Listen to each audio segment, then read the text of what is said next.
The Tao of Self-Confidence, episode 553. Welcome to the Tao of Self-Confidence, where I share stories of amazing women who have discovered their inner journey to self-confidence. Visit our website at thetaoofselfconfidence.com. Your inner journey to self-confidence awaits. Well, hello friend, welcome to the Tao of Self-Confidence, where I share stories of amazing women who have discovered their inner journey to self-confidence. I'm your host today, Sheena Yap Chan, and today I have an amazing lady on the show today. She is the founder of Soundwise, and I'm really excited to have her on and share her story with us today on self-confidence. So without further ado, I'm going to introduce you to Natasha Che. Natasha, how are you today? Maybe you can fill in a little bit more about yourself to our listeners. Hey, Sheena, how are you? I'm doing well. So I'm the founder of Soundwise, and we are the #1 mobile-focused audio publishing platform for experts and solo entrepreneurs to sell on-demand audios and to build a audience community for their podcast so that they can, convert more listeners into customers. And I'm also a award-winning podcast host, and I have coached over 200 experts and entrepreneurs on how to use podcasting to grow their business. On the side, I'm also a personal growth teacher. I host the True Voyage Soundcast, which is a weekly podcast that teaches empathic life beings how to thrive in work and in life and to create a bigger impact in the world. So that's what I do. Awesome. Well, thanks for sharing that. And Natasha, what's your cultural background? I grew up in China. Thanks for sharing that. And what would be your favorite self-confidence quote? My favorite quote would be, God cannot course correct when you're standing still, because I believe that, in order to get help from the universe, you need to take actions. Thanks for sharing that great quote. And in your own words, how do you define self-confidence? What I tell my students is that we are all, complex beings. We are wired in different ways. And there is a part of us, it's the human self. You can call it the ego. But there's also a part of us that tapped into the greater consciousness. I call it the higher self. So the self-confidence, what it means to me is aligning with your higher self and trusting your destiny. And oftentimes that means you need to be willing to take action and act on your intuitions and heart's desires, even if you don't have all the answers about where things are going to lead. So that's my definition of self-confidence. Thanks for sharing that great definition. And Natasha, what was your life like before your discovery of self-confidence?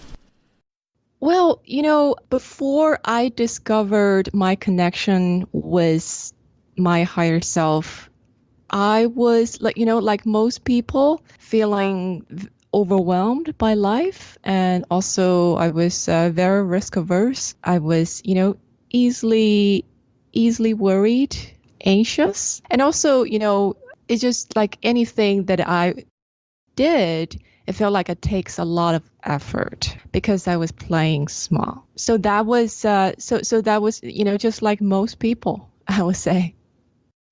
Thanks for sharing that. We've all felt that way, at one point in our life. But what was that moment in your life when you realized you were, more than enough to go out there and do the things that you love? What was that aha moment?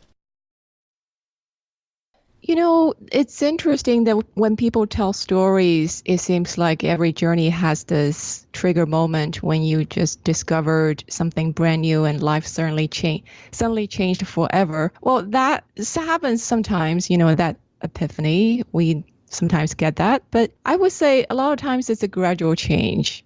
And I believe that, when you start taking actions on your dreams, you realize that what you're really capable of. So that is really a trial and error process. So if we have to pinpoint a aha moment, I would say it was probably the period of time when a couple years ago, I left a very prestigious job in public policy to start my life from scratch again, basically.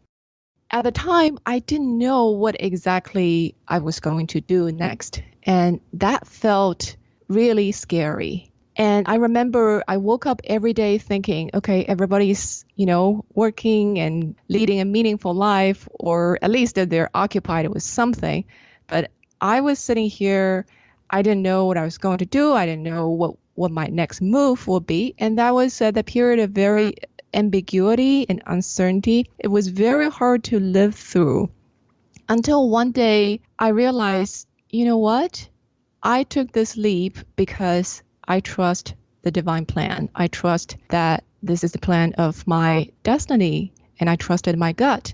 So I would, go with it. And I started taking actions on, just a small things, small inspirations, and not thinking too much about, the next 10 steps. Just take the next one step. Then, gradually I realized, oh, okay, so the sky is not falling. So that's what I mean by, you have to continue taking action. And that was, I would say it was an aha moment.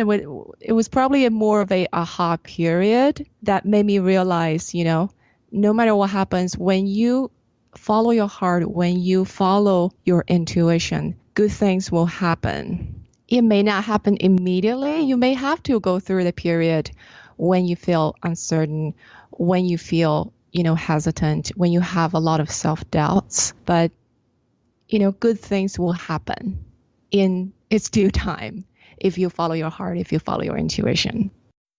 Thanks for sharing that. It's not always easy when you leave something, especially like a good paying job to start something new, right? Most people think you're crazy. Why would you do that? Why would you leave that security? And then when we do that, we're also afraid of the unknown. But I'm glad you were able to go out there and figure it out anyways, no matter what, the circumstances were. But, because of that realization, what's your life been like now?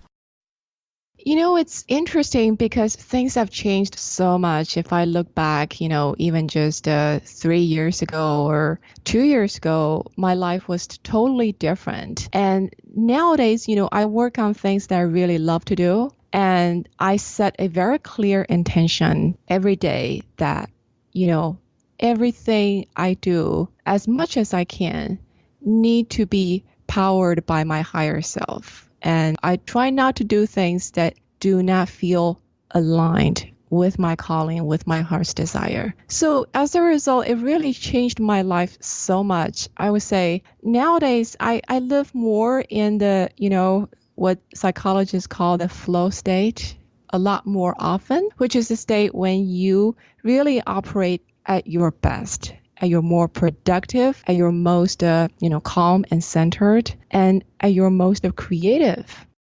And also, I have a higher level of emotional balance.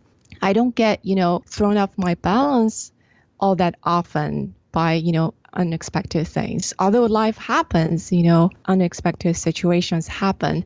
But even if, I get tripped up, it doesn't tend to, I don't tend to stay there very long. So, and the other thing is, I'm able to see the results of my work with much less effort. And there's not this sense of, struggling or, pushing a boulder up the hill. Although, I'm very hardworking and, I work maybe, 12, 13 hours a day, but it doesn't feel so because I'm, following my heart's desire and I'm doing what I really love to do.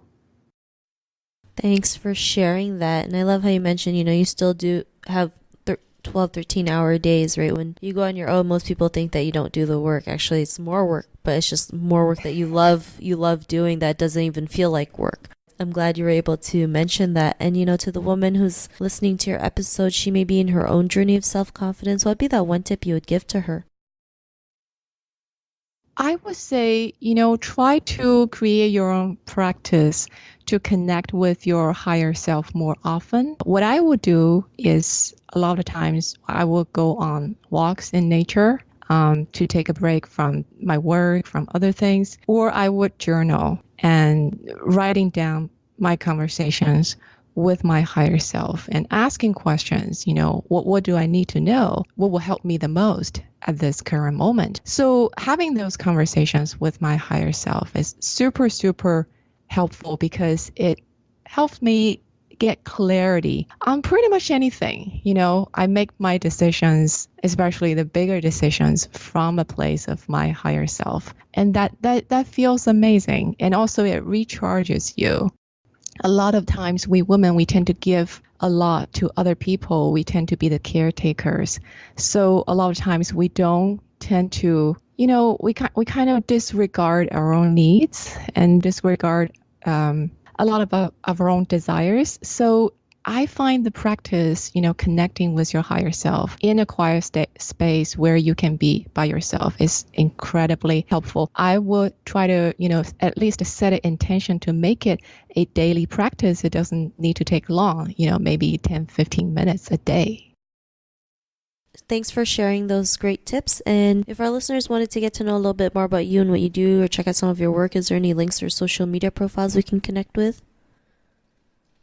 Oh, yeah, of course. If people want to check out my weekly Soundcast, where I share, knowledge and insights about how to thrive in your life and in your work, especially for people who are empathic and want to make a change in the world. And you can go to natashache.com/true to subscribe to my podcast, which is the True Voyage Soundcast.